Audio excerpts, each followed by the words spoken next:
వెండి తెరపై వెలుగులు విరజిమ్మిన తొలితరం కథానాయికల్లో రాజసులోచన ఒకరు. బహుముఖ ప్రజ్ఞాశాలిగా ఆవిడ సుపరిచితురాలు. అనేక మూఢనమ్మకాలు, అపోహలు, ఛేదస్థాలు ఉన్న నాటి సమాజంలో నాటక సినీ రంగాలతో పాటు కారు డ్రైవింగ్, బోటు డ్రైవింగులలో ప్రత్యేక గుర్తింపు పొందారు రాజసులోచన. తన ప్రతిభతో, నాట్య అనుభవంతో ఎంతోమంది ఔత్సాహిక కళాకారులను తీర్చిదిద్దారు. మహిళా సాధికారతకు నిదర్శనంగా నిలిచారు. రాజసులోచన స్వస్థలం విజయవాడ.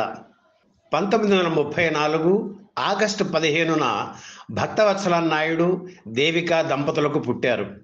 పిల్లల కోసం పరితపిస్తున్న ఆ దంపతులకు కలిగిన ఏకైక సంతానం రాజసులోచన. ఆ రోజుల్లో రైలు ప్రయాణం చేయాలంటే మద్రాసులో ఉన్న ఎన్ఎం రైల్వేస్ ఆధారం. ఆ కంపెనీ జనరల్ మేనేజర్కు పర్సనల్ అసిస్టెంట్గా భక్తవత్సల నాయుడు పనిచేసేవారు. మేనమామ ఇంట పుట్టిన రాజసులోచన అసలు పేరు రాజీవ లోచన.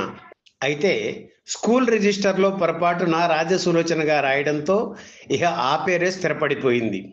పుట్టిన 6 నెలల తర్వాత చిన్నారి రాజసులోచనను తీసుకుని మద్రాసులో ఉంటున్న భర్త దగ్గరకు వెళ్ళారు దేవిక.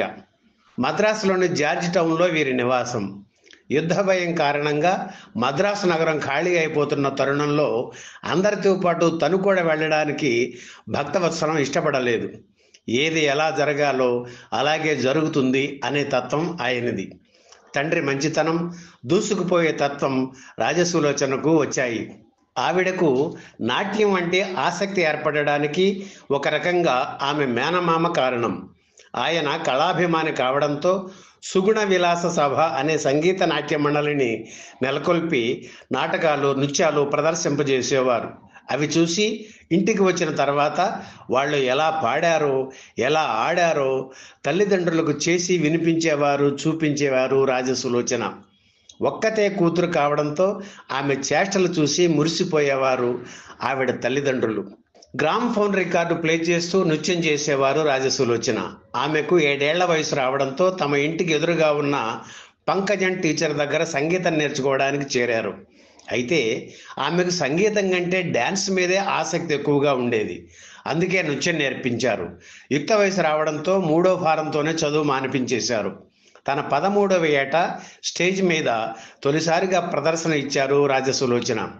తను నాట్య ప్రదర్శనలు ఇవ్వడమే కాకుండా ఇంటి దగ్గర కొంతమంది ఆడపిల్లలకు నాట్యంలో శిక్షణ ఇచ్చేవారు. కొంతమంది పిల్లలకు వారి ఇంటికి వెళ్ళి డ్యాన్స్ నేర్పించేవారు. అలా రోజు వెళ్ళి వస్తున్న సమయంలో ఒకసారి పరమశివం అనే వ్యక్తి ఆమెకు పరిచయం అయ్యారు. కొంతకాలం మిలిటరీలో ఉండి తరువాత ప్రగతి స్టూడియోలో డోర్ కీపర్గా చేరాడు పరమశివం.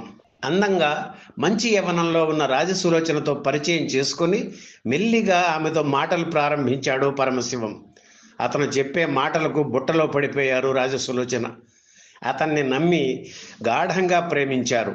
అతన్నే పెళ్లి చేసుకోవాలని కూడా ఫిక్స్ అయిపోయారు. కూతురు వ్యవహారం ఆమె తల్లిదండ్రులకు నచ్చలేదు. ఈ పెళ్లి వాళ్లకు ఇష్టం లేదు. అయినా కూతురు మొండి పట్టుదల పట్టడంతో చేసేది లేక 1951 సెప్టెంబర్ 11న మద్రాసులోని సెయింట్ మేరీస్ హాల్లో రాజకీయ ప్రముఖుడు కరుణానిధి సమక్షంలో పెళ్లి చేశారు. పెళ్లికి ముందే గుణసాగరి చిత్రంలో ఒక నృత్య సన్నివేశంలో రాజసులోచన నటించారు. ఈ చిత్రం 1951లో మొదలైన 1953లో కానీ విడుదల కాలేదు. ఈలోగా 1952లో రాజసులోచన గురించి విని తన కన్నతల్లి చిత్రంలో అవకాశం ఇచ్చారు దర్శక నిర్మాత కెఎస్ ప్రకాశ్రావు. ఆ చిత్రంలో కూచిపూడి యక్షగానంలో నృత్య దర్శకుడు పసుమర్తి కృష్ణమూర్తితో కలిసి నటించారు రాజసులోచన.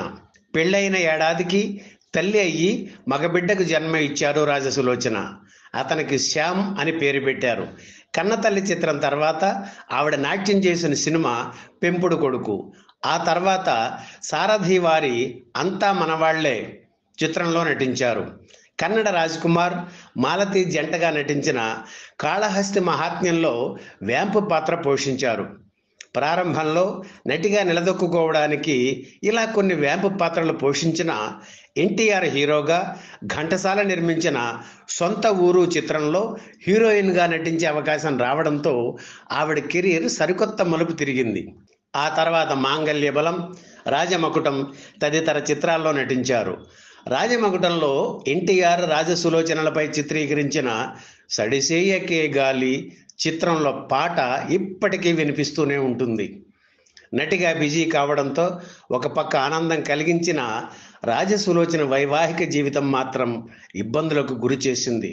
భర్త పరమశివం వేధింపులు భరించలేక అతని నుంచి విడిపోయారు రాజసులోచన. కొడుకు శ్యామ మాత్రం తల్లి దగ్గరే ఉండిపోయాడు. కెరీర్ పరంగా ఆటుపోట్లకు గురవుతున్న తరుణంలో తనకంటూ ఒక మనిషి తోడుగా ఉంటే బాగుంటుందని రాజసులోచన భావించారు. చుట్టూ ఎందరో ఉన్నా దర్శకుడు సిఎస్ రావుగా అందరూ పిలుచుకునే చిత్తజల్లు శ్రీనివాసరావు ఆవిడకు ఓ ఆశాకిరణంగా కనిపించారు. తన వ్యక్తిగత విషయాలు ఆయనకు చెప్పుకొని ఓదార్పు పొందేవారు రాజసులోచన. అప్పటికే సిఎస్ రావుకు వివాహం అయింది. ప్రసిద్ధ నటి కన్నాంబ కుమార్తె రాజేశ్వరి ఆయన భార్య. అయినా వ్యక్తిగత జీవితంలో ఏదో ఇబ్బంది, అసంతృప్తి. అందుకే రాజసులోచన పట్ల ఆకర్షితులయ్యారు సిఎస్ రావు. రాజసులోచన నటించిన చాలా చిత్రాలకు సిఎస్ రావే దర్శకుడు కావడంతో వీరిద్దరి మధ్య అనుబంధం పెరిగింది. వీరి వరుస గమనించి చిత్ర పరిశ్రమలో ఊహాగానాలు మొదలయ్యాయి. వాటికి అడ్డుకట్ట వేయాలని అనుకున్నారు సిఎస్ రావు, రాజసులోచన. అప్పటికే తనకు పెళ్ళయ్యి 2 పిల్లలు ఉన్నా రాజసులోచనను పెళ్లి చేసుకోవాలని నిర్ణయించుకున్నారు సిఎస్ రావు. రాజసులోచన కూడా సరేనన్నారు. 1963 మే నెలలో వీరి పెళ్లి జరిగింది. ఈ దంపతులకు 1966 జూలై 27న కవల ఆడపిల్లలు పుట్టారు. ఆ కాలంలో కవల పిల్లలు పుట్టడం చాలా అరుదు. అందుకే ఈ వార్త ఆ రోజుల్లో బాగా వైరల్ అయింది. శోభన్ బాబు నటించిన దేవుడు చేసిన పెళ్లి చిత్రంలో శారద ద్విపాత్రాభినయం చేశారు. ఆవిడ చిన్నప్పటి పాత్రలను రాజసులోచన కూతుళ్ళు పోషించారు. ఈ పిల్లల్లో పెద్దామె శ్రీ గురుమూర్తి దేవి, చిన్నామె దేవి కృష్ణ. కొడుకు శ్యామ్ విదేశాల్లో ఉంటున్నారు. దర్శకుడు భీమ్ సింగ్ కుమార్తెను ఆయన వివాహం చేసుకున్నారు. తెలుగు, తమిళ, కన్నడ, మలయాళ, హిందీ భాషల్లో 300కి పైగా చిత్రాల్లో నటించారు రాజసులోచన. తెలుగులో ఎన్టీఆర్, ఏఎన్ఆర్, తమిళంలో ఎంజీఆర్, శివాజీ గణేశన్, మలయాళంలో ప్రేమ్ నజీర్, కన్నడంలో రాజ్ కుమార్ వంటి అగ్ర హీరోల సరసన నటించారు రాజసులోచన. మహానటి సావిత్రి దర్శకత్వం వహించిన చిన్నారి పాపలు చిత్రంలో నృత్య దర్శకత్వం వహించారు.